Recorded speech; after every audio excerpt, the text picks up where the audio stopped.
Hello. In today's design and analysis of algorithms lecture series, we are going to see about how to do the selection sort. So already you know that what is a sorting. Sorting is nothing but arranging the elements in ascending or descending order.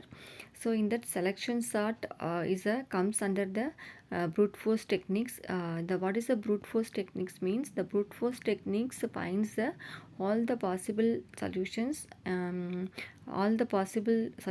among that we find the best solutions. That is a brute force design technique. Under the brute force design technique we are having a several types of problems can solve.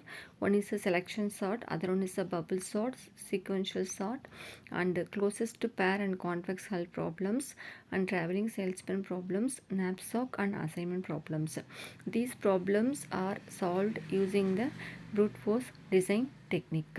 In today's class, we solve the how to find the selection sort in the given array. So in the selection sort means it compares the first element with all the elements of the list and finds the smallest element and swap the element. So first we take it as a first element. That first element is compared with the remaining elements in the given list. So in the remaining elements, if you find the smallest element means swap the first element and the minimum element until the the loop is continued. So it have a several number of passes.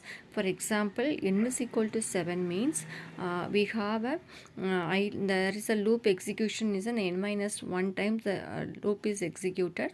So the n minus 1 is 6th. Then there is a two loops are used. One is I loop, another one is a j loop.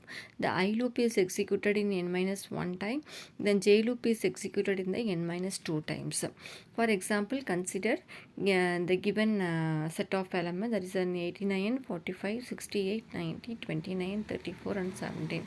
So the total number of elements are 6, 7 elements from 0 to 6. So in that pass we have several passes. In the first pass we take it as a first element, and that first element is compared with the remaining elements. So in the remaining elements we find that the minimum element means we have to exchange the first and the minimum element. For example, after the end of the first pass, 17 is the minimum element, so we can swap the 17 and 89. So the after the second pass we go to the a of 1, so that is take it as a 45, and that 45 is compared with the remaining elements, that is the minimum element.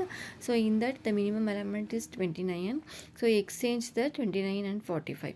The second pass the 34 is taken. The 34 is compared with the remaining 4 elements. In the remaining 4 elements, that 45 is the minimum element, so swap the 34 to 45. So at last the end of the final path, that is a sixth pass, we can find out the sorted array in the given array. This is a process. We can find out the sorting ascending order using the selection sort algorithms. So in that selection sort we are using the algorithm. Here is the input size. The input size is n. The basic operation here is a comparison. The comparison of a of j is less than, so what we have to compare, we are comparing the a of j is less than the a of minimum. If it is now, we have to swap the two elements. So third step, we are based on the non-recursive algorithms, we have to count how much time the basic operation is executed.